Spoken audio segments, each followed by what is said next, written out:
Hola, bienvenidos a todos. Les quiero dar la bienvenida a los participantes de este intercambio virtual titulado Acciones del sector transporte ante el COVID-19 en Latinoamérica, organizado en una colaboración entre Let's LAC, la plataforma de movilidad urbana sostenible para Latinoamérica de Euroclima Plus, PLACMA, SLOCAT, TUMI, International Transport Forum de OCTE, CIOESTE, Libélula y Asociaciones Sustentar.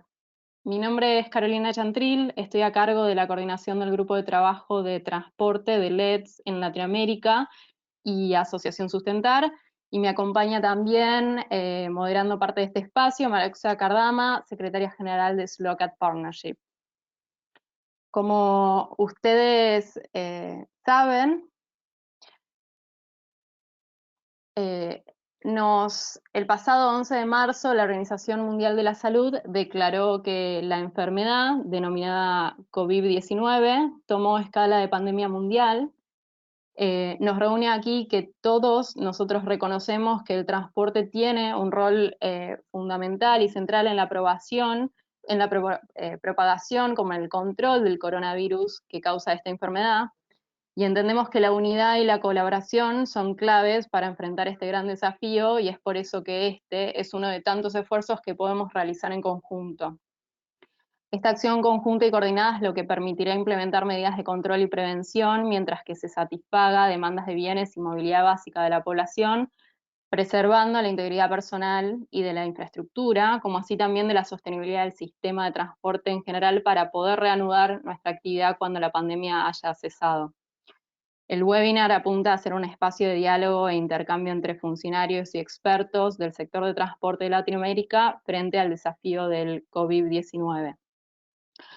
Les paso a comentar un poco la agenda. Primero, Maruxa Cardama, secretaria general de SLOCAT, dará una breve introducción al tema que nos convoca. Seguido, Verena Flues, es asesora de movilidad sostenible de la Agencia de Cooperación Alemana para el Desarrollo, GIZ, nos presentará una conceptualización sobre el rol del transporte en la transmisión del virus y las medidas adecuadas que el sector puede tomar para reducir el riesgo de contagio, compartiendo lecciones aprendidas del caso de Shenzhen en China. Luego, Lucila Capelli, subsecretaria de Movilidad Sostenible del Gobierno de la Ciudad Autónoma de Buenos Aires, y Rodrigo Díaz González, subsecretario de Planeación, Políticas y Regulación de la Secretaría de Movilidad de la Ciudad de México, compartirán los lineamientos de sus planes de acción y las principales medidas tomadas a la fecha y los desafíos encontrados. Finalmente, daremos lugar a un espacio de intercambio entre los participantes y los oradores para responder a preguntas o realizar reflexiones, compartir las principales preocupaciones de este contexto.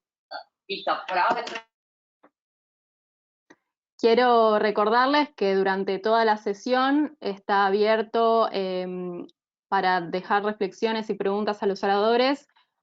Para ello tienen acceso al box del chat de la plataforma de GoToWebinar.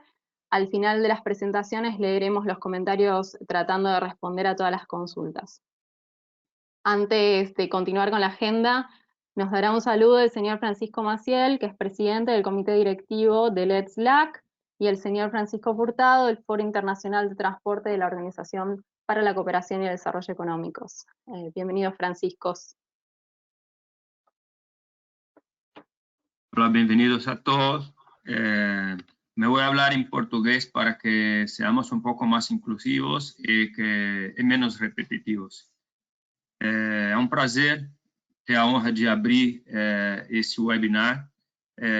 Vale a pena lembrar que este webinar é um esforço coletivo de várias entidades, né, como a ITF, OCDE, SLOCAT, Euroclima Plus, GIZ, TUMI, FLACMA, o próprio Let's LAC. Temos aqui também participando a vice-presidência de Desenvolvimento Social de Mercosidade e a Frente Nacional de Prefeitos. Cada uma dessas entidades, curiosamente, não tem como prioridade atuar na área de saúde, né? E muito menos são as entidades de primeira linha no combate aos efeitos do Covid. Mas, dado o efeito pandêmico que nós estamos passando, todos estamos deslocados para a questão central que nos toca, que é enfrentar e vencer este momento da pandemia e, ao mesmo tempo, aumentar ao máximo as contribuições que cada uma das plataformas pode fazer individualmente e coletivamente. O LEDSLAC, que é a plataforma principal de desenvolvimento da América Latina e Caribe, observando a prerrogativa de baixas emissões e o máximo de resiliência, está completamente voltada a este objetivo no momento, e temos agora, já começamos internamente discussões de quais outros temas serão fruto de novos webinars. Este webinar que nós estamos agora realizando teve mais de 500 inscrições. Essas inscrições elas vão ser percebidas pelo número de participantes de sala. Em alguns lugares ainda há pessoas que podem estar juntas ouvindo em função das suas realidades de acesso. Então, assim, se fosse a medição desse webinar, se fosse o número de participantes, ele já seria um sucesso porque ele superou a possibilidade da quantidade da sala desta ferramenta. Mas não é assim que nós medimos o sucesso desse webinar.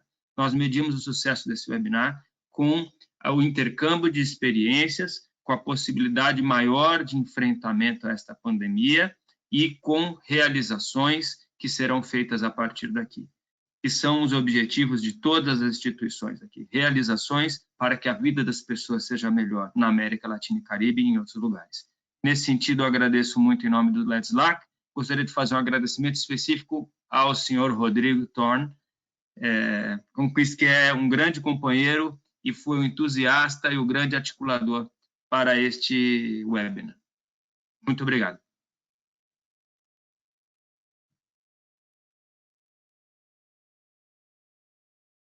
Francisco Furtado, adelante. Ok. Entonces, mi lengua es también el portugués, pero entrené mucho mi español para hacer esta pequeña intervención. Entonces voy a hablar o intentar de hablar en español, pero en la discusión también hablaré un poco en portugués y en español. Pero sin más, buenos días a todos y todas. Y desde París, donde estoy, dar un saludo a los organizadores de este evento y todos los que están participando. Yo soy un analista en el Foro Internacional de Transportes, que es una organización intergubernamental, parte de la OCDE, como ha sido dicho. Nosotros tenemos 60 países miembros en todos los continentes, incluyendo 3 en América Latina. Y nosotros abarcamos a todos los sectores de transportes, todas las temáticas y políticas de transportes. En esta crisis sanitaria sin precedentes que vivimos, los transportes son uno de los sectores que, por un lado, están siendo más afectados, en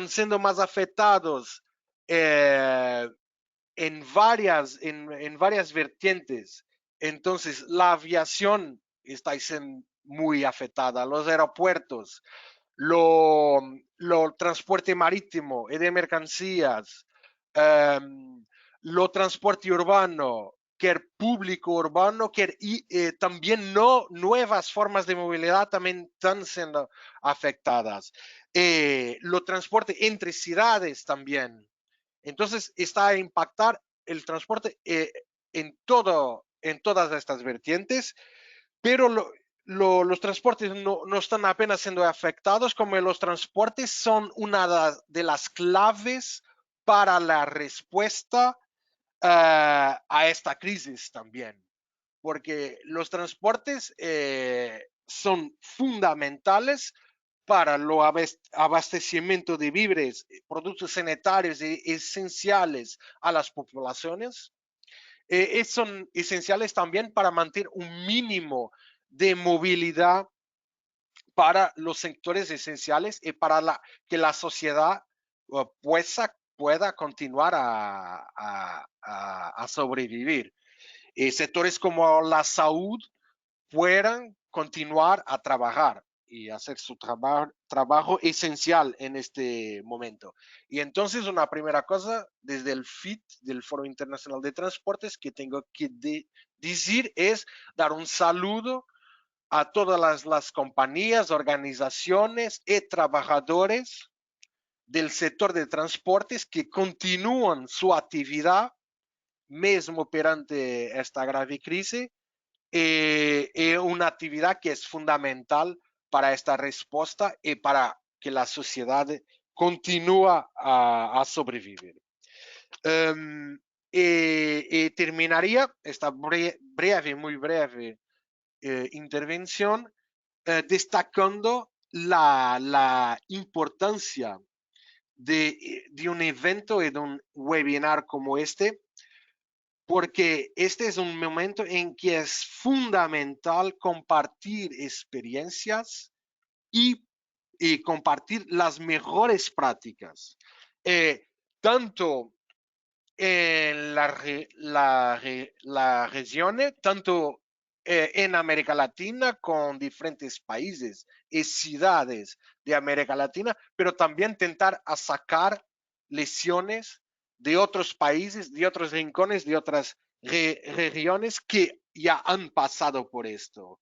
Si hay una lección importante hasta ahora desde Europa, es que es la importancia de entender la magnitud de los desafíos a los que nos enfrentamos y prepararnos lo mejor que se pueda para confrontar y para enfrentar estos desafíos. Muchas gracias a Rodrigo por la invitación y, como dice, a todos los organizadores de este evento. Bueno, ahora pasaremos a unas palabras de Maruja Cardama. Buenos días, buenas tardes a todos. Muy obrigada, muchas gracias. Les hablo desde un soleado atardecer en Bruselas. Es algo raro el sol en esta ciudad y pues es un regalo de la naturaleza en estos momentos de lockdown y de confinamiento que estamos viviendo todos. Lo primero, sin duda, agradecer a los colegas de Let's Lack por reunirnos a todos en esta brevedad. Hace solo unos días que Rodrigo, que nunca para de tener buenísimas ideas, me contactó, nos juntó a todos y aquí estamos. Tremendo esfuerzo de los colegas de Let's Lack y también tremendo esfuerzo de todas las entidades que se han sumado. Gracias a todos los otros ponentes y al impresionante número de colaboradores que están detrás de todo esto y de participantes. Se lo agradezco muchísimo. Colaboración. Esto es un ejemplo de colaboración, este webinario, y colaboración y compartir, como han dicho los ponentes previos, yo creo que va a ser clave en las semanas y los meses que tenemos por delante. Desde Slowcat, en muy breve, pondremos a disposición de toda la comunidad dos herramientas iniciales, un calendario adaptado de los distintos eventos internacionales que se están moviendo, se están cancelando y posponiendo, y una página web que tiene como ambición simplemente aglomerar, aglutinar los distintos recursos que muchos de ustedes y sus entidades están haciendo accesibles en estos últimos días, para que podamos tener pues, un sitio común al que todo el mundo pueda acceder a tantas herramientas como ustedes quieran poner en común. En los últimos días, algunos de nosotros, y sin duda, con toda certeza, todos, hemos ido intentando reflexionar un poco sobre todo esto. Y nos parece que, bueno, pues que hay una serie de actividades en las que es necesario tener buena colaboración. En cierto modo, nos parece que hay tres escalas de trabajo. Por una parte está la primera escala muy inmediata, que es la que nos plantea la urgencia de tomar medidas efectivas de prevención y de atención de la emergencia para reducir el riesgo y el impacto y cómo pues, los sistemas de transporte y movilidad están en el centro de esto. Y los propios trabajadores que siguen trabajando todavía en proporcionar movilidad y transporte a los ciudadanos. Una segunda escala se relaciona con el transporte de carga.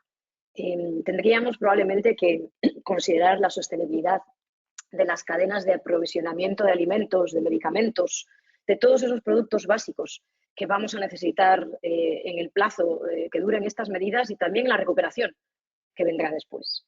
Y una tercera escala, quizás más a medio y largo plazo, pero no por ello menos importante, será, nos parece, la reflexión sobre las iniciativas de incidencia en favor del transporte sostenible y bajo en carbono como vector de desarrollo humano sostenible y de acción climática. Me centro en esta tercera escala, no porque no considere que la primera sobre las acciones urgentes o la segunda sobre el transporte de carga sean menos importantes, sino porque la tercera escala, la de las narrativas y la incidencia de cara al movimiento del transporte sostenible, es quizás en la que SLOCAT tiene mejor encaje por su misión. Me parece que esta crisis global es un punto de no retorno, que lanza luz y taquígrafos sobre una serie de aspectos socioeconómicos y medioambientales muy imbricados entre sí, que nuestras sociedades han de resolver de manera imperativa en el marco de un paradigma de desarrollo humano y movilidad sostenible. Modelos de desarrollo, de consumo, de transporte que tanto contribuyen, lo sabemos bien, a la inequidad, al cambio climático y a la degradación de los ecosistemas. Con esta crisis mundial de salud como telón de fondo, me parece que la comunidad del transporte sostenible y de bajo carbono debe y puede capitalizar en este nervio que se ha tocado para evolucionar nuestros discursos, nuestras iniciativas de incidencia y también la interacción con otras comunidades, más allá de la nuestra, del transporte y de la movilidad, en aras de enfoques más integrados. Yo soy muy positiva, soy una persona muy positiva y me digo que ¿hace cuánto que la humanidad no tenía la oportunidad de reinventarse y de reinventarse todos al mismo tiempo? Este es el momento. Quizás unas últimas reflexiones nuevamente en este aspecto de los discursos y las narrativas de cara a mantener viva la discusión del transporte sostenible y de bajo carbono. Creo que debemos ser conscientes del riesgo de una regresión. Esta crisis cuestiona muchos de los argumentos que hemos venido usando, aquellos de evitar el transporte individual, de aumentar los factores de carga en el transporte público, de planificar territorialmente para ciudades compactas. Esta crisis, nos puede traer una estigmatización enorme en el uso del transporte público colectivo, con los consiguientes riesgos para la solvencia y la viabilidad económica de muchas autoridades y operadores de transporte público. Esta crisis nos deja ejemplos fenomenales de movilidad activa, por ejemplo, los kilómetros adicionales de ciclovías de manera temporal instaurados, me consta, en Bogotá y en muchas otras ciudades. Esta crisis nos puede dejar un impacto enorme en el transporte informal, colectivo, que en muchos sitios del mundo, en un continente como el africano, es el único modo en el que la gente, sea en bodabodas, en matatus, se transporta. El riesgo de contaminación y de contagio es enorme, pero también el riesgo de pérdida de acceso a mercado, acceso a trabajo y de acceso a vidas, vidas socioeconómicas, es importante. Otro aspecto que creo que vamos a tener que cuidar, y con esto llego al penúltimo, es la atención a los rescates financieros que se van a empezar a dar. ¿A dónde va a ir el dinero? ¿A qué sectores se va a rescatar? ¿Solo al sector de la aviación?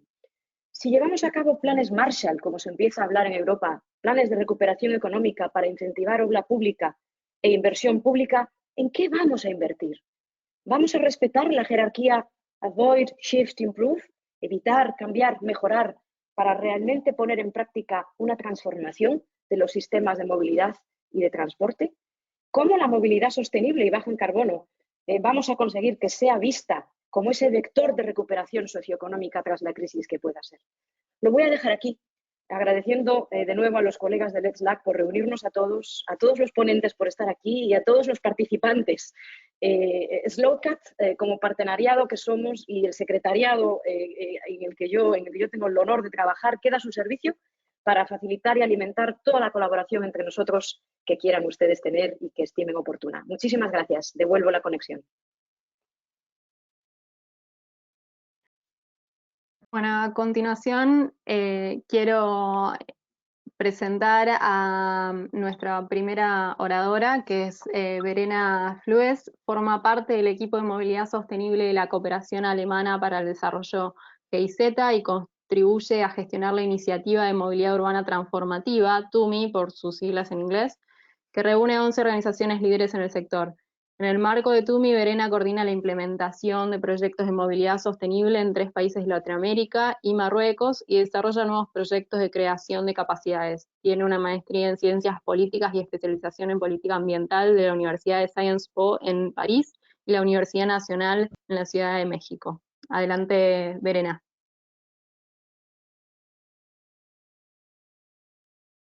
Hola, muy buenas tardes. Espero que puedan ver mi pantalla.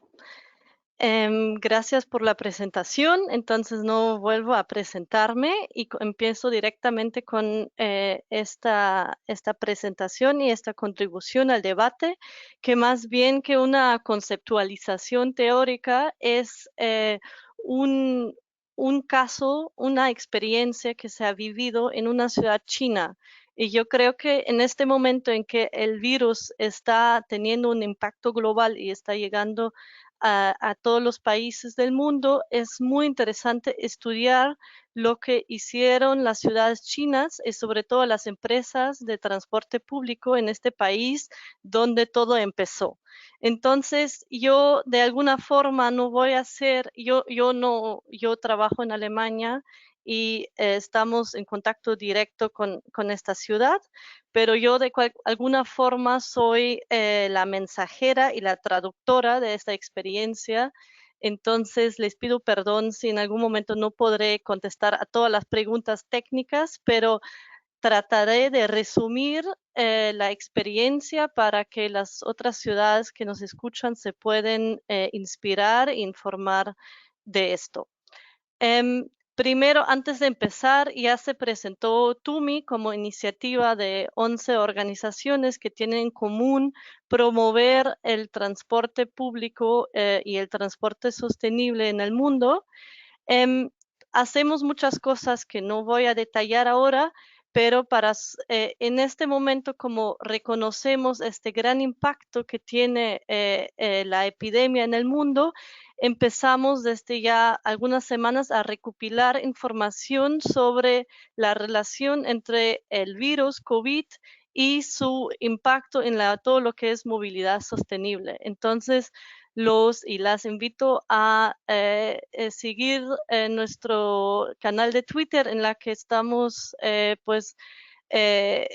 recopilando y transmitiendo muchas experiencias del mundo entero, en nuestra página web, en la que también tenemos un artículo que resume un poco las implicancias de la epidemia. Y por último, y esto es lo que me trae a este webinar hoy, es que la semana pasada, el viernes, organizamos un webinar con la ciudad china de Shenzhen y cuya experiencia voy a resumir ahora en esta contribución. Este webinar también fue traducido y tiene ahora subtítulos en español, entonces si quieren tener la información más completa y más detallada, también los invito a asistir en línea en YouTube este webinar. Bueno, muy resumido, ¿de qué se trata? Shenzhen es una ciudad en el sur de China que está cerca de la península de Hong Kong. Tiene más de 10 millones de habitantes. Es un centro económico muy importante porque tiene mucha industria tecnológica. Y lo que es importante es cómo es un centro económico, tiene mucha presencia de migrantes internos, o sea, migrantes de otras provincias chinas que emigraron a Shenzhen para trabajar. Ustedes también marqué en el mapa la ciudad de Wuhan, que es importante porque ahí es donde se originó, es el epicentro del virus, donde empezó toda la epidemia, y esa ciudad está a más de 1000 kilómetros de distancia de Shenzhen, pero justamente por el hecho de que hay muchos trabajadores migrantes, tiene un impacto directo en la ciudad de Shenzhen. Les voy a contar de la experiencia de la empresa que se llama Shenzhen Bus Group. Es la empresa más grande de la ciudad, operadora de transporte público. Es una empresa que es muy conocida en el mundo del transporte sostenible porque es la primera empresa que consiguió electrificar toda su flota de buses y de taxis. Y como es una empresa grande, tiene 30,000 empleadas y empleados, entonces una mano de obra importante. Ahora vamos a ver cuando se originó el virus en diciembre del año pasado y empezó a volverse un problema de salud pública en enero. ¿Qué medidas fueron las que tomó esa empresa de transporte público? Yo organicé esas medidas en función no tanto del tiempo, sino más bien de cómo, si fueran internas o más bien externas. Entonces, una de las primeras reacciones inmediatas por parte de la empresa fue que creó un grupo de trabajo inmediatamente para decidir sobre todo las decisiones que se tenían que hacer en términos de personal, en términos de compra, en términos de servicio, en términos de comunicación y para organizar todas las medidas que se tienen que tomar. Después se organizó una adquisición masiva de material de protección de higiene, o sea, hablamos de guantes, de cubrebocas, de desinfectantes, de ropa protectora, de equipo, todo ese tipo de material para 30,000 empleados y para todos los buses, y crearon un stock de más o menos un mes para siempre tenerlo a disposición. Como medidas para el personal, para los empleados, introdujeron las siguientes medidas. Uno fue el control obligatorio de todos los empleados al momento de ingresar a sus lugares de trabajo, ya sean oficinas, depots de buses o otros centros de control. Después, algo que es tal vez muy particular del caso chino es que se recopilaron listas, se hicieron listas de los desplazamientos de los empleados, porque como esto ocurrió justamente en el Año Nuevo Chino, que es el momento de más viajes en el país, era importante saber quiénes de los empleados se habían regresado a sus casas en Hubei o en Wuhan, en los lugares de orígenes, y se habían expuesto a un riesgo más alto de contaminación con el virus. En función de esta información, todos los empleados que habían estado en esas zonas, pues tuvieron que aislarse completamente por ese periodo de 2 semanas y recibieron apoyo por parte de la empresa a través de grupos de voluntarios que les entregaron todo, comida, ropa protectora, les ayudaron a tener servicio médico y todo eso. O sea, se cuidaron muy bien a todos esos empleados que se tuvieron que aislar temporalmente de todo grupo y de toda la empresa. Después, una medida también interna muy efectiva y muy importante fueron todas las reglas de distanciamiento personal que ya conocemos, el 1,5 metros, y también de distanciamiento, higiene en los comedores de cafeterías. La empresa, como es muy grande, opera más de 50 comedores y cafeterías, y lo cambiaron de tal modo que todos los empleados se tuvieron que sentar solos en cada mesa con esa distancia obligatoria y introdujeron varias medidas para que no se contagiara en ese momento de comer. Y finalmente, una de las medidas efectivas fueron que, como China es un país altamente tecnológico y la gente tiene acceso a Internet, crearon cursos de capacitación en línea para todos los empleados sobre temas como prevención, desinfección, pero también información más científica sobre el virus y las diferentes medidas. Eso es todo al interno de la empresa. Luego, también, y yo creo que eso es algo muy interesante, importante para los que nos escuchan, es cómo reaccionó en términos de su servicio. Yo creo que una de las importantes decisiones fue mantener el servicio, porque hubo ciudades en China que suspendieron por completo su servicio de transporte público. La empresa de Shenzhen decidió no hacerlo, sin embargo, suspendieron líneas que ya no deberían operar, como por ejemplo las líneas intermunicipales entre ciudades, porque la gente no querían que la gente viajara más de lo necesario. Entonces fue, digamos, un equilibrio entre mantener el servicio y al mismo tiempo desincentivar el uso del mismo, o sea, que la gente no se mueva más de lo necesario, pero que pueda hacerlo para llegar a sus destinos de importancia. Entonces, las medidas que se tomaron fue la reducción de la frecuencia para desincentivar, pero también para reaccionar ante la baja demanda, porque la gente se movía menos, y al mismo tiempo también introducir una regla de ocupación máxima de 50%.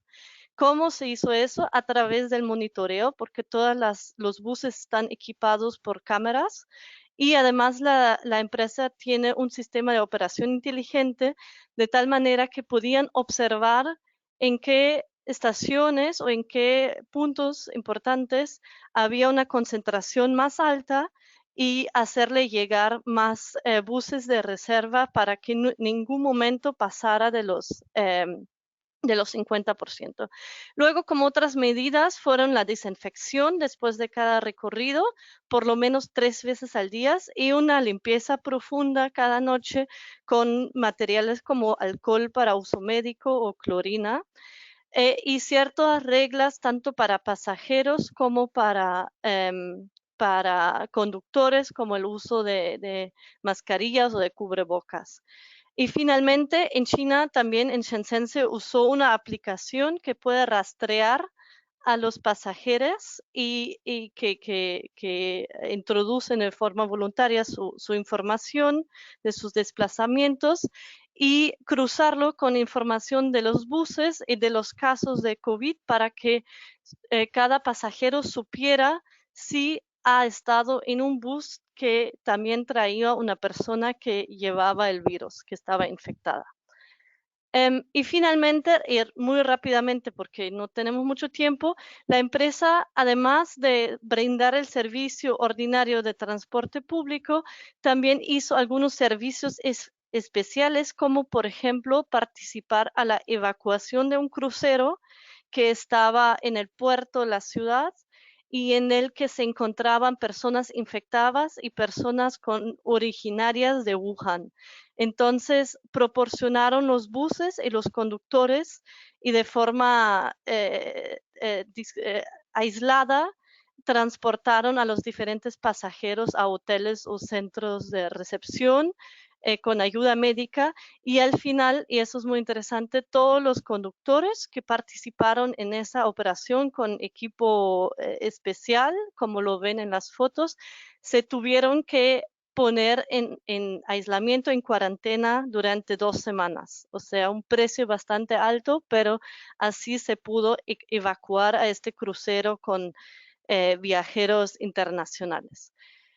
Entonces, muy rápidamente, en resumen, ¿cuáles fueron los puntos tal vez claves? Pues la reacción inmediata, aunque los mismos personas de la empresa dijeron que deberían haber reaccionado aún más rápido. El plan de contingencia que contiene toda las disposiciones para adquirir el material de desinfección y las medidas y todo el sistema de recursos humanos para poder introducir medidas drásticas para no dejar que se contagiara el mismo personal, conductores y el mismo personal de servicio de transporte público. El monitoreo continuo a través de sus sistemas que tienen como cámaras o el sistema de inteligente y además pues ese rol particular que tomaron en en brindarle un servicio a la sociedad, como en esos momentos de contingencia muy importantes como este crucero con cientos de personas a bordo. Finalmente, esto creo que no es el momento de discutirlo ahora, pero como Marusha mencionó, habrá muy importantes pérdidas económicas por parte de las empresas de transporte pública. El Shenzhen Bus Group no forma una excepción, aunque ya haya pasado la situación más grave en la ciudad, todavía está muy baja su ocupación, están en el 50% de lo normal. Entonces ahí hay una reflexión importante y seguramente el papel del Estado de ver cómo se puede apoyar al transporte público para que sobreviva y pueda seguir funcionando después de esta crisis. Bueno, eso fue rápido y muy resumido lo que se hizo en Shenzhen. Como yo dije, yo no soy la persona que lo hizo, yo soy la persona que lo comunicó. Las dos personas que nos brindaron toda esa información las ven ahí en las fotos y tienen mi contacto por si quieren más información o también para compartir con nosotros sus experiencias, sus medidas, porque como lo dije al principio, estamos muy interesadas en recopilar la información y las experiencias que existen en el mundo. Bueno, muchas gracias y seguimos con la siguiente presentación. Muchas gracias, Verena, por tu presentación. Ya hubo algunos comentarios en el chat. Vamos a continuación a darle la palabra a Lucila Capelli. Ella es subsecretaria de Planificación de Movilidad del Gobierno de la Ciudad Autónoma de Buenos Aires. Anteriormente fue jefa de asesores del Ministerio de Transporte de la República Argentina hasta el 2019. Es licenciada en Ciencias Políticas de la Universidad de Buenos Aires y cuenta con una maestría en Transporte y Ambiente de la Universidad de Leeds, Reino Unido. Es docente en la Universidad Nacional de San Martín y fue cofundadora de la Asociación Sustentar. Adelante, Lucila. Hola, gracias, Carolina. Bueno, a diferencia del caso que se presentó anteriormente, nosotros estamos todavía en proceso, con lo cual les voy a contar un poco lo que pasó la última semana y media, y obviamente esto todavía está bajo análisis. Dividimos la presentación en dos. No sé cómo puedo, ahí está. Dividimos la presentación en dos porque durante la semana pasada la Ciudad de Buenos Aires, en conjunto con la provincia y con el gobierno nacional, trabajaron en una estrategia para reducir la circulación de las personas alrededor de la ciudad. Y la semana 2, que es la semana que estamos ahora en curso, en Argentina está declarada la cuarentena, con lo cual la estrategia sobre el transporte público es distinta. Obviamente tenemos más información y desarrollo sobre la semana 1 porque ya la cerramos, y sobre la semana 2 estamos todavía en proceso y ajustando. Para los que no saben, bueno, yo trabajo en la Ciudad de Buenos Aires, que tiene 3 millones de habitantes, pero que se encuentra dentro del área metropolitana de Buenos Aires, que tiene 15 millones de habitantes. La ciudad recibe aproximadamente 3 millones de viajes de la provincia a la ciudad, con lo cual estamos hablando de una circulación de un flujo de gente muy importante. Durante la etapa 1, que fue la etapa la semana pasada, trabajamos en 5 ejes. Un primer eje que va un poco en línea con lo que se presentó anteriormente, que es mantener la oferta de transporte público. Parece obvio para los que viven en el sector transporte, pero en estos procesos también toman decisiones autoridades de salud, sanitarias y políticas, y bueno, a veces no se tiene en cuenta esto. Con lo cual, nuestro objetivo fue explicar por qué era muy importante mantener la oferta de transporte público para garantizar la accesibilidad. Desalentar la demanda, desalentar los picos de demanda también, promover el cambio modal y restringir el acceso a las unidades. Con lo que se refiere a mantener la oferta, nuestro sistema de transporte público en la Ciudad de Buenos Aires está compartido con el gobierno nacional y con la provincia de Buenos Aires, con lo cual establecimos una mesa de coordinación en la cual unificamos la visión estratégica y los mensajes hacia los operadores, tanto operadores públicos como operadores privados. Y establecimos en conjunto un protocolo de cuidado a los trabajadores. ¿Se ve la pantalla? Bueno, establecimos un protocolo de cuidado en conjunto a los trabajadores. El protocolo incluía medidas de higiene para las unidades y para el personal, porque era muy importante garantizar que los empleados del transporte no se enfermaran en este proceso, porque son trabajadores esenciales para garantizar la oferta. También lo que establecimos en esta resolución fue distancias mínimas entre el chofer, o sea, el conductor de bus, y la liberación de los primeros asientos para mantener esta distancia entre el chofer y los pasajeros. Todas estas medidas tendientes de vuelta a garantizar seguridad y reducir la capacidad de que los choferes pudiesen enfermarse por transmisión dentro de las unidades. Esto sobre todo está enfocado en transporte de colectivos, que esos autobús sería, porque en los trenes y en los subtes el chofer está segregado del pasaje. Luego lo que hicimos fue trabajar mucho con áreas de gobierno que tomaron estas decisiones para que entendieran la importancia de desalentar la demanda. Esta es la distribución de los motivos de viaje en el área metropolitana de Buenos Aires. Están obviamente concentrados en trabajo, estudios, trámites, salud y otros. Con lo cual fuimos estableciendo medidas paulatinas, fueron día a día haciéndose para reducir esta demanda. La primera y tal vez la que fue más fuerte al principio fue la suspensión de las clases la semana pasada, que representaba un 21% de los viajes, pero que también impactaba muy fuerte los viajes de otros, porque son viajes también de acompañantes. Prorrogamos trámites, que es el 7.3% de los viajes, prorrogamos vencimientos de licencia de conducir, de revisión vehicular, de certificados, se ampliaron los horarios bancarios, y también se estableció feria judicial para que los trabajadores judiciales y los abogados también se reduzca la circulación, y finalmente se establecieron políticas de trabajo remoto muy agresivas desde el sector público y desde el sector privado. Sin embargo, seguíamos teniendo una demanda baja, pero seguíamos teniendo una demanda y gente moviéndose en transporte. Para desalentar los picos se utilizaron muchas estrategias de comunicación, sobre todo para la población de riesgo, para que dejara de utilizar el transporte público durante la hora pico. Se mejoró la oferta del transporte en los horarios valle, y también trabajamos para que algunos generadores de viaje, que sobre todo de empleo, puedan flexibilizar la entrada y salida de los empleados.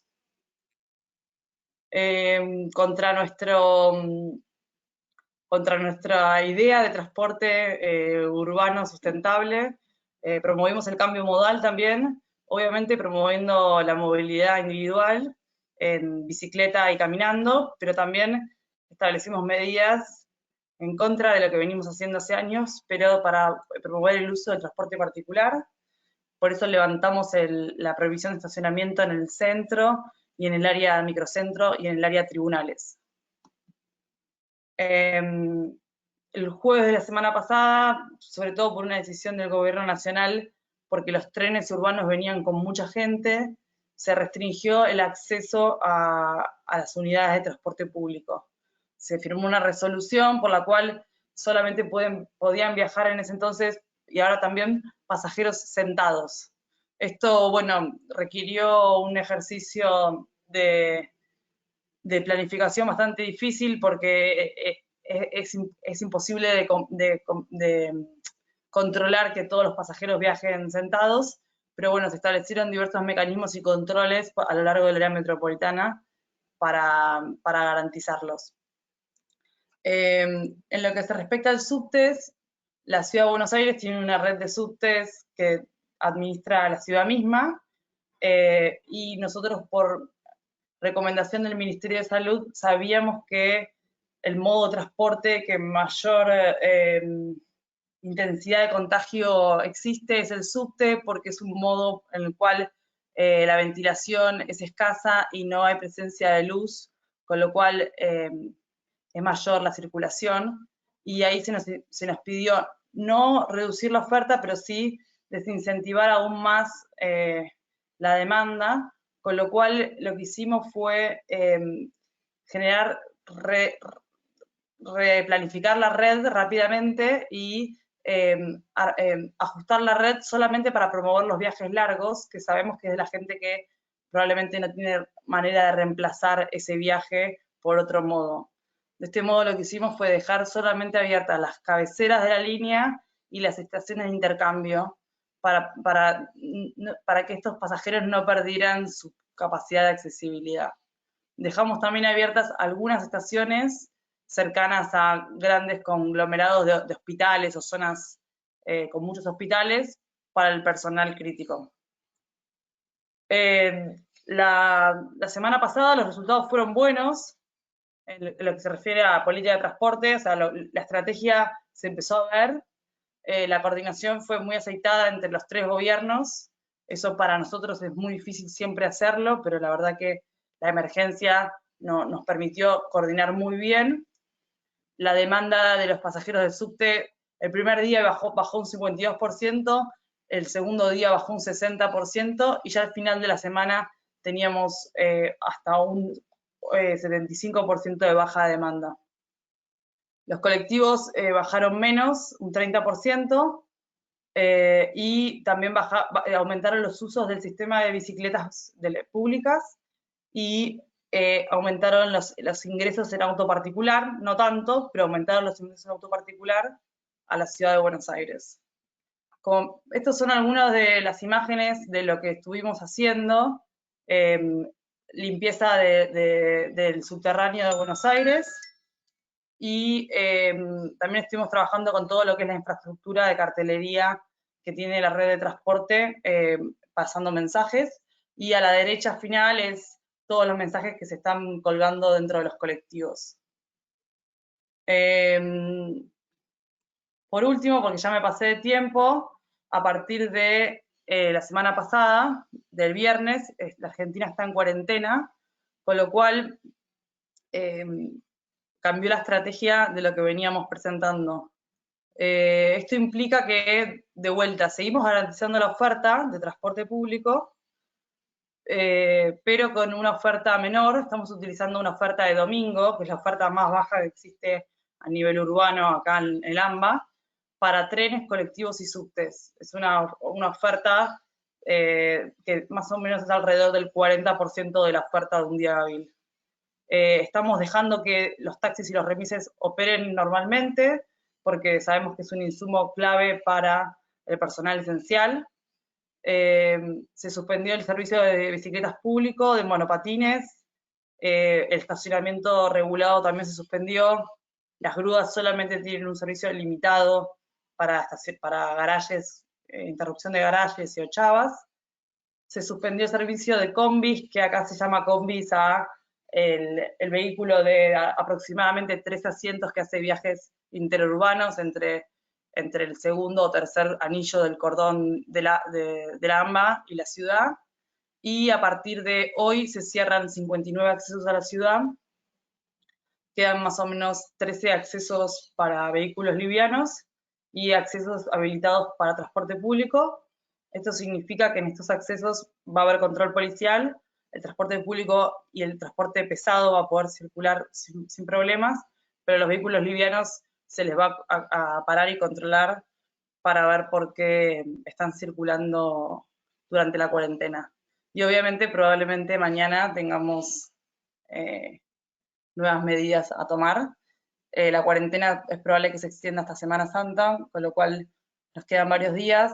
Estamos viendo que la demanda de transporte público bajó mucho, estamos alrededor del 95% de baja de demanda, con lo cual por ahí ajustemos un poco la oferta, pero como muchos costos del sistema son fijos, es muy probable que sigamos manteniendo oferta simplemente para que médicos, enfermeros y personal esencial pueda llegar a su lugar de trabajo.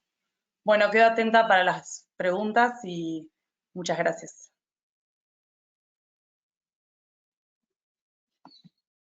Muchísimas gracias, Lucila.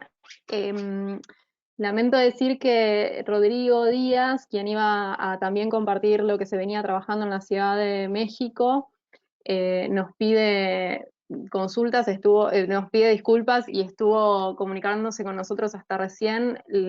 La Ciudad de México y en México, en el país en general, acaba de pasar a lo que le llaman la fase 2 por el pico de contagios, con lo cual Rodrigo justamente está trabajando con el gobierno local para definir cuáles son las medidas que tienen que tomar en lo inmediato. Así que nos pide muchísimas disculpas por no poder participar. Si les parece, entonces vamos a continuar. Si Rodrigo se puede sumar en algún momento, nos lo va a informar y vamos a sumarlo a la conversación. Con lo cual vamos a pasar a las preguntas y tratar de generar algún intercambio entre todos los participantes para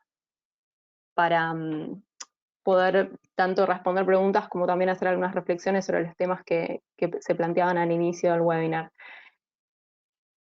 Yo, de las primeras preguntas que recibimos, quería rescatar que, bueno, desde el principio hubo algunos comentarios que también de los participantes invitan a reflexionar sobre cómo se redefine el transporte sostenible de ahora en más. Pero si les parece, voy a dejar eso más hacia el final y vamos a ir a algunas preguntas más concretas a los panelistas.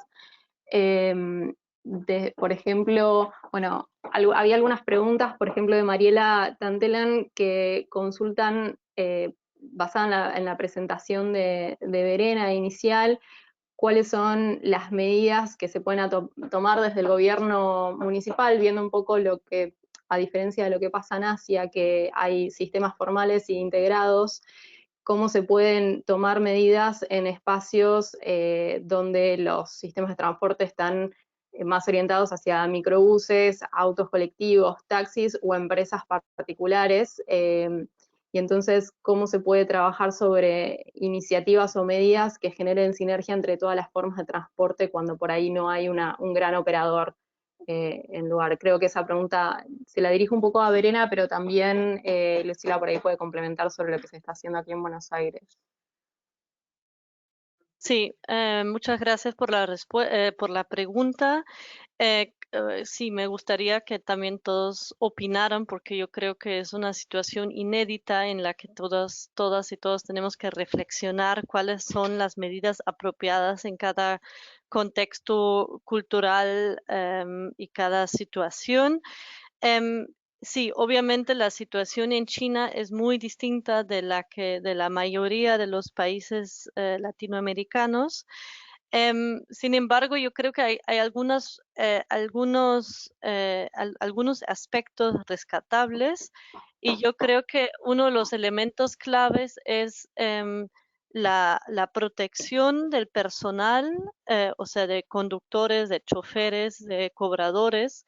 Y yo creo que ahí el Estado, y en esa situación la municipalidad o los órganos regidores del transporte público sí pueden tomar algunas medidas, ya que sea justamente la adquisición del material protector que tal vez los operadores de transporte público informal por sí solos no compran, no es dentro de sus prioridades. Eso es algo lo que la ciudad puede hacer, y puede usar incentivos para que se usen y se apliquen en las unidades de transporte.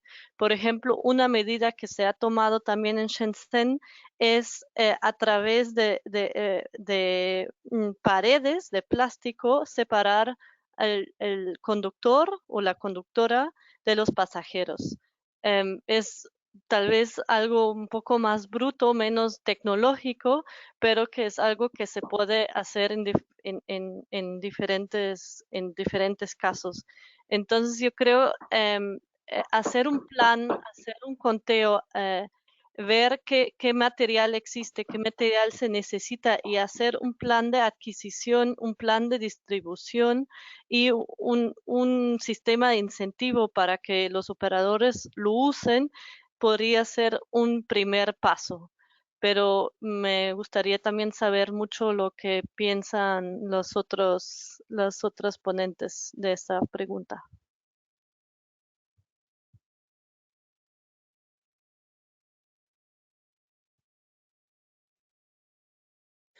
Hola, nosotros, yo no lo conté porque me había excedido, pero nosotros estamos trabajando en una red de logística para la salud, totalmente aparte del sistema de salud, y tal vez eso puede servir para ciudades que no tienen sistemas de transporte formalizados como la verdad que Buenos Aires, el AMBA en general tiene un sistema de transporte bastante robusto, pero estamos trabajando en una red de logística, así que podrían empezar a pensar en estrategias así. Perdón si me fui un poco de la pregunta, pero mi celular está estallando en este momento.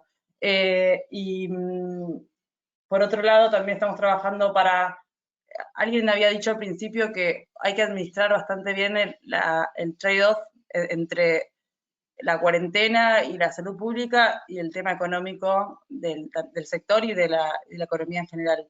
Entonces también nosotros estamos trabajando con taxistas, con remiseros, con operadores de transporte en general, para ver cómo les bajó mucho la demanda, para ver si pueden readaptar sus vehículos para trasladar gente enferma o utilizarlos de otro modo también, personal esencial y demás.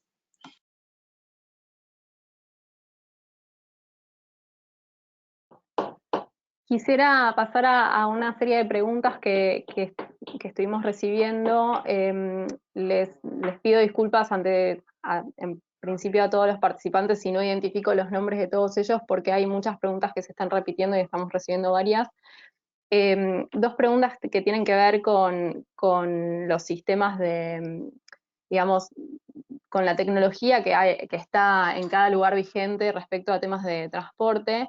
Por un lado, me preguntaban sobre cuáles son como los aplicativos que se desarrollaron por ahí en el caso de Shenzhen u otras herramientas tecnológicas que se puedan utilizar y poner a disposición para la acción ante esta emergencia. Asimismo, cómo se utilizaron hasta ahora. Y un poco preguntaban también respecto a si algo de estos aplicativos también se estaba implementando aquí en Buenos Aires para Lucila. Y en relación también a la tecnología, a los sistemas integrados de transporte, nos consultaban sobre, bueno, digamos, qué reflexiones o digamos, comentarios se pueden hacer sobre, digamos, qué tan avanzados están estos sistemas en ciudades en Latinoamérica, cómo se puede por ahí aprovechar este momento para avanzar algunos de estos puntos y utilizarlo justamente para implementar las medidas de control y de distanciamiento social que hay en relación al transporte. No sé quién, por ahí, Lucila, si querés comentar primero sobre Buenos Aires y Verena después complementar sobre el caso de Shenzhen o lo que se está viendo en otros casos. Nosotros no estamos utilizando, si entendí bien la pregunta, no estamos utilizando tecnología en el transporte. La verdad que no, estamos atacando un poco la urgencia y todavía no estamos implementando nada. Sé que unas estrategias que utilizaron ciudades en China y demás, nosotros estamos todavía un poco lejos de eso y nos estamos más preparando a nivel logística de salud y también para el día que se levante la cuarentena, cómo el transporte se reactiva y no tenemos todavía la capacidad para desarrollar algo así. Ok, yo voy a responder desde mis conocimientos que también todavía son limitados, pero compartir con ustedes lo que yo entendí de este aplicativo que se usó y también de posibilidades y pistas para Latinoamérica. Pues lo que hay que saber que es que en China es muy común hoy en día pagar eh, todas sus compras y principalmente también el servicio de transporte público a través del celular con estos códigos QR y se usa una herramienta que se llama WeChat, que es comparable a, por ejemplo, Apple Pay. O sea, es un sistema de pago, de chat y de varias otras funciones. Entonces, lo que hizo la ciudad de Shenzhen es usar este mismo aplicativo que tienen básicamente todos los chinos y programar esta app que básicamente lo que hace es cruzar diferentes datos. O sea, la persona cuando paga en el bus, automáticamente queda registrado en qué bus está viajando, a qué hora, en qué línea, qué ruta y cómo se está desplazando. Entonces, esto es un dato. El otro dato es el dato que tiene la compañía de telefonía sobre los desplazamientos. Entonces, se puede, por ejemplo, primero cruzar em, el bus y el desplazamiento de la persona y además la persona pone de forma voluntaria su nombre y su dirección y sus datos de contacto, su número. Entonces, cuando se cruza toda esa información, se almacena en servidores públicos de la ciudad, pues se puede rastrear básicamente el movimiento de todos los ciudadanos y se puede cruzar con las personas que se infectaron. Y a partir de eso se puede rastrear en el tiempo quién estuvo en qué lugar, en qué momento, en qué bus, y a través de eso se puede informar de forma rápida a los pasajeros que estuvieron en tal momento en tal bus, sentado tal vez cerca de una persona infectada. Em, yo, yo creo que eso es un avance muy grande, sin embargo, yo creo que no hay que perder de vista, por lo menos para personas como yo que vienen del contexto europeo y me imagino también que para muchos países latinoamericanos, es también al mismo tiempo problemático esta posibilidad de control tan amplio por parte del Estado, ¿no? Nosotros tenemos reglas de privacidad de personas mucho más elevados, estándares más elevados, y hay mucha resistencia a que se pueda rastrear todos los patrones de desplazamiento de todas las personas en tiempo real, básicamente. Entonces, yo creo que ahí los diferentes países y ciudades tienen que encontrar en digamos, en este continuo entre privacidad de datos, protección de datos personales y monitoreo completo del movimiento de la población, ahí se tiene que encontrar el equilibrio apropiado para cada caso, ¿no? Y para terminar, solo quería mencionar que, por ejemplo, se está pensando en cosas similares. El día de ayer hubo un hackathon organizado en la ciudad de Bogotá, en la que también se buscó encontrar respuestas y medidas ante la crisis a través del uso de datos y de innovaciones. Y justamente se discutió la posibilidad de tener algún tipo de sistema de aviso parecido al chino, en la que las personas pueden poner como su información en qué bus viajan y pueden ser informados en el caso en que haya una persona contagiosa. Yo creo que podemos compartir el video de los resultados del hackathon después de este webinar, para que la gente interesada en esas discusiones en el contexto latinoamericano pueda acceder a la información.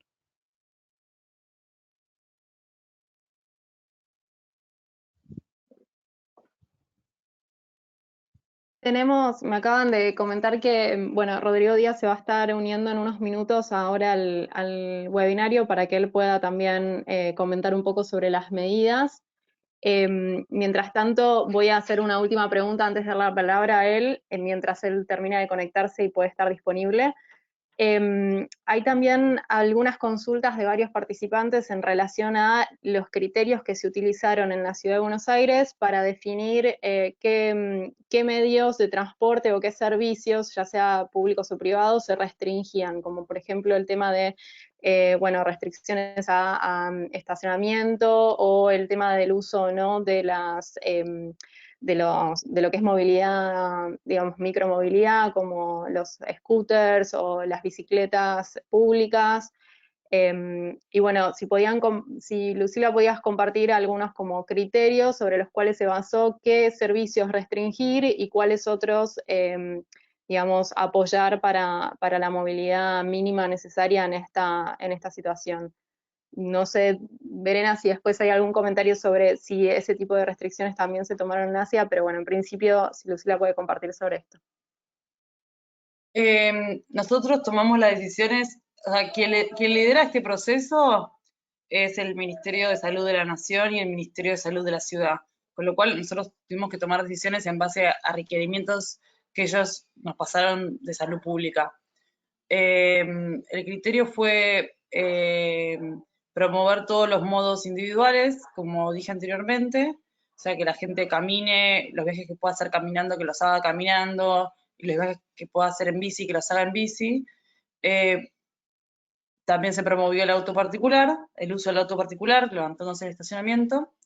Y con lo que respecta al transporte público, queríamos reducir en general la demanda, pero en el caso del subte teníamos un requerimiento específico para desincentivarlo aún más, porque, por lo que dije anteriormente, por el tema del aire y de la luz solar, era un lugar donde el contagio podía ser mayor. Con lo cual se puso mucho foco en, cerramos creo que 2/3 de las estaciones de subte de Buenos Aires, solamente para garantizar la conectividad punta a punta de los viajes largos y las interconexiones de la red, pero nuestro objetivo era desincentivar ese uso. Esos fueron los criterios que se utilizaron. En colectivo y en trenes, con ventanillas bajas y con la luz solar, el riesgo es menor, con lo cual se desincentivó el uso, pero no fue tan agresivo. Lo que nos sucedía en los trenes, lo que sucede sobre todo, los trenes los administra el gobierno nacional, es que durante la hora pico vienen muy cargados, con lo cual las acciones de baja demanda no surgieron mucho efecto, por lo cual también se sumó la limitante de que solamente pudiesen viajar pasajeros sentados. La verdad es que igual durante lo que sucede en Latinoamérica, que es algo que se repite en todos los países, es que el 30-35% de la población es informal, con lo cual todas las medidas, informal significa que no está dentro de la economía formal. Entonces, todas estas medidas de desincentivar los viajes de trabajo que se tomaron desde el sector público, desde el sector privado, no les llegaban a ellos. Con lo cual nosotros antes de la cuarentena teníamos los trenes a la mañana y a la tarde con mucha gente. Con lo cual también la decisión de la cuarentena apuntaba un poco a que ese sector también se quedara en su casa. Creo que esa realidad de Latinoamérica es algo que le va a pasar a todas las ciudades y que es uno de los mayores desafíos que por ahí en Europa no suceda.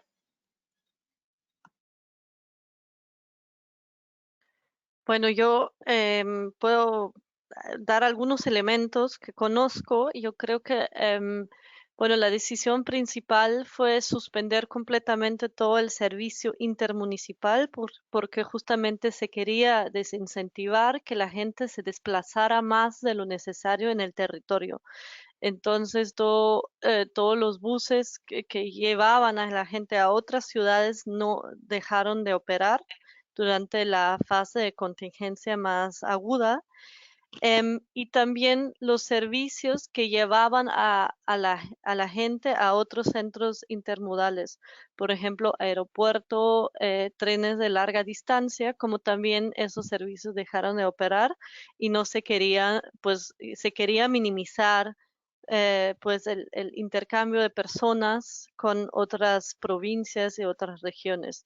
Después se decidió de manera muy dinámica cómo, cómo mantener las líneas también en función de la demanda, que se redujo muchísimo a un 30%, 40%, pero siempre con el afán de evitar cualquier pico en la demanda y en la ocupación. Y a través, bueno, del monitoreo con cámaras, se decidió cuáles eran los puntos de que seguían teniendo la mayor demanda para enviar a estos lugares todos los buses de reserva que quedaron libres por la disminución de la frecuencia. Entonces, yo creo que esos son los elementos que podemos rescatar.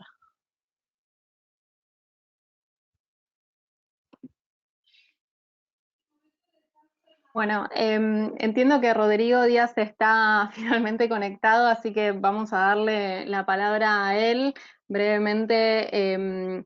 Bueno, comentarles que Rodrigo es subsecretario de Planeación, Políticas y Regulación en la Subsecretaría de Movilidad de Ciudad de México, es arquitecto de la Universidad Católica de Chile y magíster en Planificación Urbana del MIT. Entre sus experiencias más destacadas se encuentra que fue director del Departamento de Infraestructura del Área Metropolitana del Programa Chile Barrio, del Ministerio de Vivienda y Urbanismo. En México trabajó en la Subdirección General de Sustentabilidad Social de Infonavit, a cargo de la definición del modelo de vivienda sustentable, y para el CTS Embark México fue especialista senior en investigación y desarrollo aplicado IDEA. Le doy la palabra a Rodrigo para que nos comente un poco brevemente lo que se ha estado haciendo en la Ciudad de México en estos días. Buenas tardes ya. Primero que nada ofrezco una disculpa por, digamos, conectarme tan tarde. Justo hoy se decretó la fase 2 de contingencia por coronavirus, entonces ha sido un día bastante agitado, que ha sido lleno de reuniones y para ver exactamente cómo se implementar esto. En general, primero que nada, y no tengo presentación, pero seguramente ya se ha comentado con anterioridad. Nosotros, en el caso del sector transporte, más bien somos pasajeros de una nave que está siendo en este momento pilotada por la Autoridad de Salud, tanto federales como de la ciudad. Ellos nos van indicando el ritmo de las actividades. En general también hay que tener en cuenta una cosa. De acuerdo al mapa latinoamericano, hasta el momento México bastante bien posicionado, es decir, la curva ha sido más plana que en el resto de la región. Se ha demorado bastante, digamos, respecto a otros países. Como les decía recién, hoy entramos en fase 2. Ayer el corte final era de casi 400 contagiados y 4 víctimas fatales. La política en general ha sido más bien de recomendaciones a la población para disminución de viajes, no tanto de restricciones, es decir, no se ha decretado una cuarentena masiva. Sí, recién el domingo se cancelaron ya lugares masivos como cines, por ejemplo, lugares de diversión. Esta semana ya, a partir de ayer, los niños no tienen clases, aunque muchas escuelas, de hecho nos adelantó la fase 1 acá, ya decretaron inicio de vacaciones la semana pasada. Esto de vacaciones es un decir porque siguen tomando clases en línea. Entonces, eso ha redundado al menos en una baja de la congestión vehicular. Sin embargo, como todavía no se ha decretado cuarentena, hay un tema que es muy importante que nunca hay que dejar de tomar en cuenta. La población en México, el 60% vive en la informalidad, trabaja en la informalidad. Entonces acá la dimensión económica es tremendamente importante. Gente que se deja trabajar no va a ganar un peso durante un mes. Entonces, lo que se ha hecho es más bien hacer un seguimiento día a día antes de tomar medidas muy, muy drásticas y aislar los casos de contagiados. En este momento la estrategia ha sido bien. En general, las políticas de transporte han sido las mismas prácticamente yo creo de todos los países, es decir, se han redoblado los esfuerzos de limpieza del transporte estructurado, es decir, metro, BRT, líneas de trolebuses y buses gestionados por la ciudad. Tienen una limpieza exhaustiva en cada cierre de circuito y antes de salir a operación. Esta limpieza particularmente se enfoca en todas las manillas, fierro, etcétera, donde hay contacto manual. También ya esta semana empiezan a llegar todos dispensadores de gel de alcohol, tanto en todas las distintas estaciones. Entonces, con eso ya tenemos, digamos, una buena cobertura en lo que respecta al transporte gestionado por la ciudad. Esto también es extensivo a la red de bicicleta pública de la Ciudad de México. Nosotros contamos con la red más grande de Latinoamérica, son 6.500 bicicletas y 480 estaciones. Entonces, cada bicicleta se limpia escrupulosamente al término del día, y también hay toda una campaña de lavado de manos para que los usuarios, una vez que dejen la bicicleta, se laven las manos, valga la redundancia. ¿Esto en qué ha derivado? Hoy tenemos, bueno, hoy no tengo las cifras de hoy, que así ha bajado muchísimo visualmente, pero hasta el día de ayer teníamos una baja en usuarios de transporte público cercano al 60% en el caso del sistema BRT, Metrobús, 50% en el caso de Metro, y en el caso de otros servicios también andan en cifras similares, variando entre el 50 y 60%, pero hoy creemos que bajó muchísimo más. Sin embargo, acá hay un punto muy que es importante hacer mencionar. El 60% de los viajes en la Ciudad de México se hacen en microbuses en el cual la ciudad tiene escaso control sobre la operación. Digamos, se denomina el modelo hombre-camión, que son operadores privados tradicionales que compiten por pasaje, lo que ha sido, digamos, la característica tradicional de muchos sistemas latinoamericanos. En ese caso particular, sí se ha hecho alguna capacitación con los operadores, sí, para que limpien las unidades, pero efectivamente tenemos menos control. Ahí sí tenemos un problema, y que lo quiero, justo en la presentadora anterior hablaba del tema de frecuencia. Para mantener una distancia social, lo que estamos haciendo, aunque ha disminuido la demanda, estamos manteniendo, incluso tratando de superar la oferta. Es decir, ofrecer la mayor frecuencia posible. Aunque esto tenga costos operacionales muy, muy elevados, pero es la única manera de mantener un distanciamiento social adecuado. En general, esto ha funcionado bien, pero sí tenemos variaciones muy grandes respecto a aquellas líneas que funcionan en lugares de menos ingresos, y donde siguen manteniéndose niveles muy altos, lo que demuestra una vez más que la cuarentena en gran medida es un lujo que no todo el mundo puede darse. Entonces, tenemos que hacer medidas de este tipo para poder dosificar y mantener al menos el mayor distanciamiento que podamos tener en el sistema de transporte masivo. En el caso de transporte concesionado, es decir, el transporte tradicional privado, es un poco más complicado, porque como ellos viven del pasaje que entra, al haber mucho menos demanda, han bajado las frecuencias. Entonces, al bajar las frecuencias, aumenta el tiempo de espera y los microbuses siguen estando relativamente llenos. Entonces, ese es un problema que tenemos que analizar. No descartamos la aplicación de algunas medidas como escalonamiento de horarios de entrada, pero tenemos que esperar cómo evolucione esto. No sé, el sistema va a seguir funcionando, necesitamos que funcione, pero más bien lo que estamos haciendo es tratar de desincentivar que la gente lo ocupe, disminuir viajes, esa finalmente es la mejor estrategia, e incrementar las medidas de limpieza en cada uno. Ese es más o menos un resumen general de lo que estamos haciendo.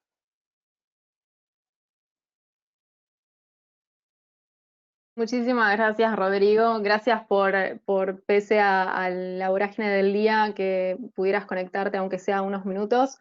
Hemos recibido un montón de comentarios adicionales y preguntas durante toda la sesión que no pudimos abordar, pero nos están quedando algunos minutos de la sesión y quisiéramos pasar a otras dos cosas. La primera es, quisiéramos hacer un ejercicio muy rápido con todos ustedes a través de la plataforma Menti, que les voy a compartir el nuevo código porque lo tuve que actualizar ya que me dijeron que no estaba funcionando. Si me esperan un momento. Este es el código. La idea es que todos ustedes puedan participar de esta sesión. Se tienen que ingresar a www.menti.com, ingresar el código 5624, lo pueden hacer tanto desde sus teléfonos celulares como desde sus computadoras, y quisiéramos de alguna manera que en algunas palabras claves nos compartan cuáles creen que son los mayores desafíos para el sector de transporte en este contexto del coronavirus. La idea es después utilizar el resultado de este ejercicio para que podamos seguir en otras sesiones conversando de estos mismos temas. Les doy unos minutos a todos para que puedan completarlo.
Vamos a ir cerrando la votación.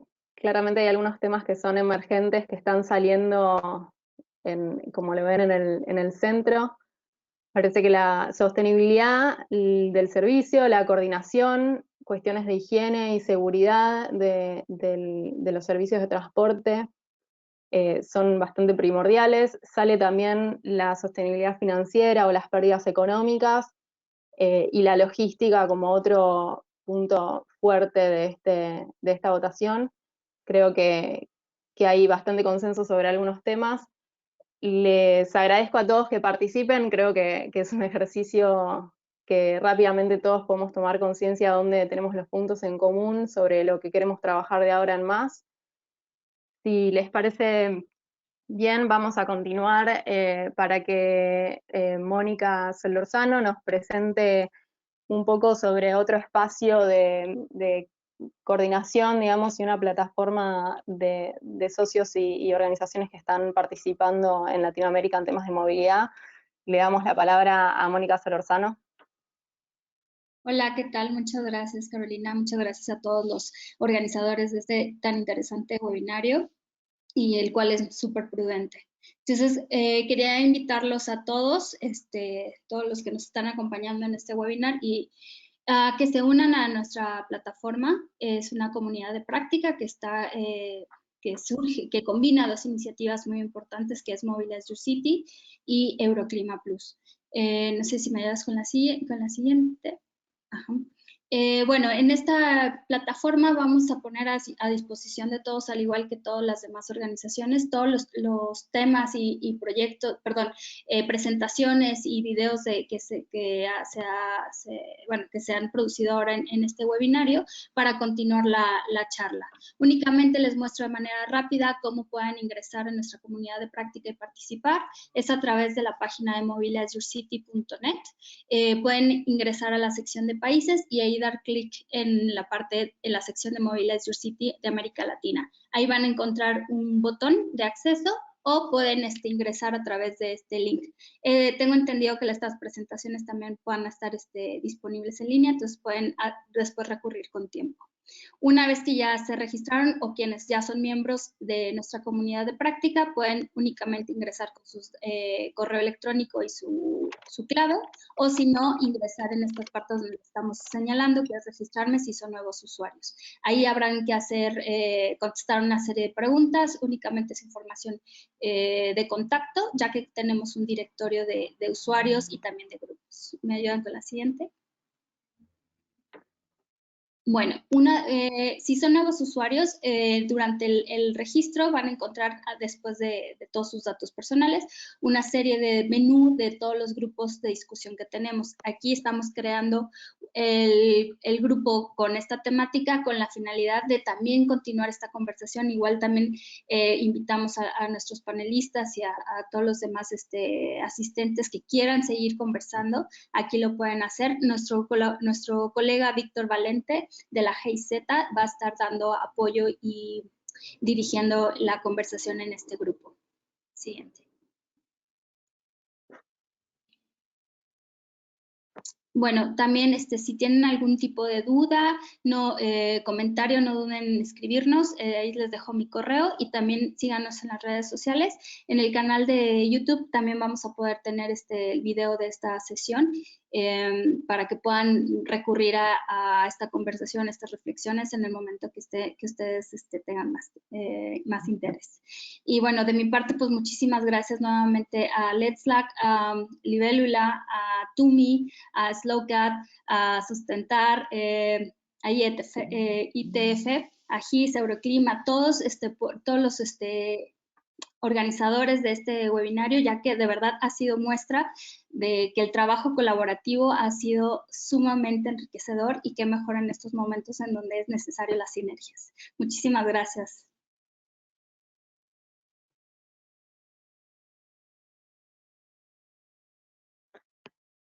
Antes de finalizar, ya estamos en los últimos minutos finales del webinario. Quería agradecerles a todos los participantes por sus comentarios y sus preguntas. Hay un montón de preguntas que no hemos llegado a abordar, que hay desde preguntas sobre incentivos o medidas para cuestiones de los costos económicos que esto tiene o de los impactos económicos que las medidas de control que se están tomando pueden tener en los sistemas de transporte, también sobre las implicancias económicas que tiene sobre algunos sectores de la población. Hubo algunas preguntas sobre la incorporación de acciones voluntarias dentro de las medidas que se puedan implementar, y hubo un montón de comentarios y reflexiones sobre la sostenibilidad tanto de los servicios en estas condiciones como también la sostenibilidad futuro de los sistemas de transporte y movilidad.